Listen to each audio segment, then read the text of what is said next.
Hearts by storm, and like Donegal's legendary Daniel O'Donnell was also featured on this programme some time back, the Sawdoctors are turning out to be not just highly original music ambassadors, but a huge tourism attraction for their hometown of Tuam.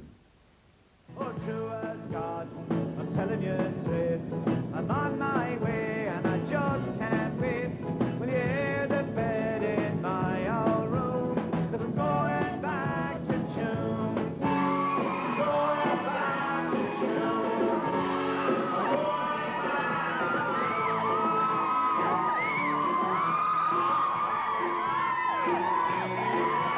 Well, we set off last night about 5:30 from Blackpool. There's blizzards, there's snow, everybody thought we were completely mad to even think of coming over here. We came over on the ferry from Holyhead. We've travelled all the way through the night, got here this morning, travelled over from Dublin, and it's just worth it. They're wonderful. And it's worth every sleepless moment.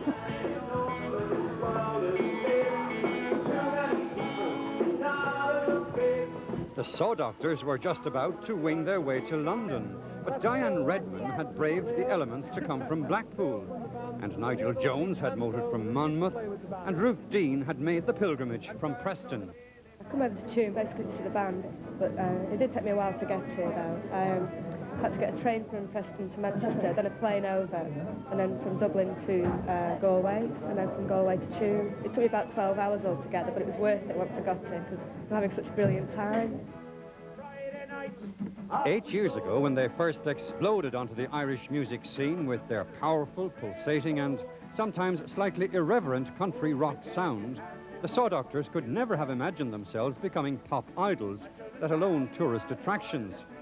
But Tuam, like Daniel O'Donnell's Kincasla, is experiencing a mini tourist boom, as fans from all over Britain now flock to the town for these annual outpourings of Sawdoctor mania. Well, it's extraordinary what they're doing for the town from the point of view of tourism, because the numbers of people that are coming into Tuam to see the town where the Sawdoctors come from is absolutely phenomenal. And they've come from all over. They've come from Scotland, they've come from England. We believe there are people that have come from Australia to see the Sawdoctors. And it's not just this week, it happens all the year round, and it brings great money into the town, and of course it gives the town a great image on the international arena.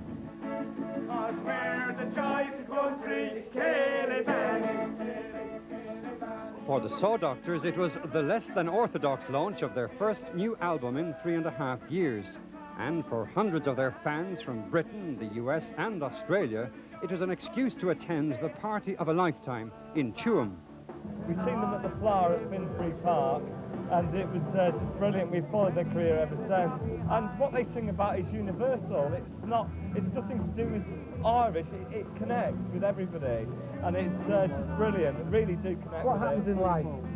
They sing about life, and that's good. We've met some girls here from Manchester, and I mean, they're universal, really. These women here, they're exactly like us. They've come to have the crack tonight. It's great, and they are massive in England. They really are.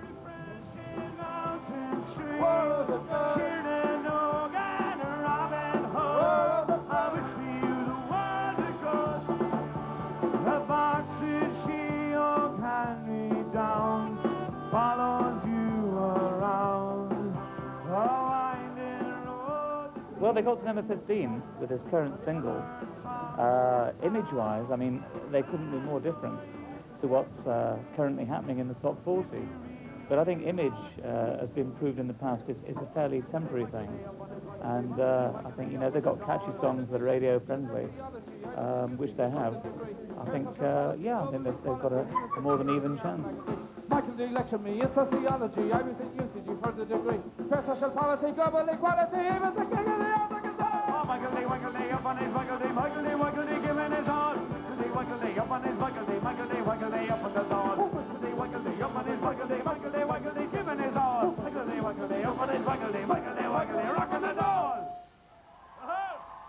There is loads of positive things going on in Tuam, and there's an awful lot of goodwill it feels for us now at the moment. It's wonderful, you know, you can feel it. People want you to do well, and I suppose it is good for the whole morale of the community if you can see somebody coming out of it, and it's, for a town its size, I think it's doing wonderful. And I mean, when you think about it, if there's 10 young bands in town, you're talking about maybe 50 kids involved in a very positive hobby and a really good way of spending your time. And they're also looking towards hopefully making a career out of it. I suppose in one way they might see the Sawdoctors and say, geez, if them boys can get away with it, like, it can't be that hard.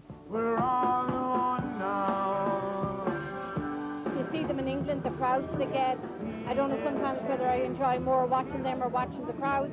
And you hear all those English people and they're singing about Clare Island and the N17 and back to Tuam and all this. And people, a lot of them probably don't even know where those places are. But the Sawdoctors are making them all known. I think they're doing great for tourism. I think it's something Board you don't really appreciate, is what bands and music and singers do for Ireland. I'm going